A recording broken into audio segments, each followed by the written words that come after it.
Love is sweeter the second wedding around.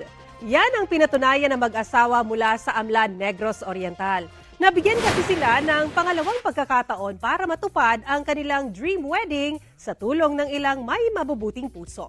Mula sa gown, wedding rings, reception, fireworks display at honeymoon, sagot ng ilang wedding suppliers ng probinsya. Tinatayang aabot iyon sa 1,000,000 piso. Laking pasasalamat naman ng mag-asawa sa kanila. Ang Take Two Wedding dahil sa nag-viral nilang kasal kung saan sinimulan na ng pari ang misa kahit naglalakad pa sa aisle ang bride. Pakiusap ng bride sa netizens, mag-move on na mula sa issue.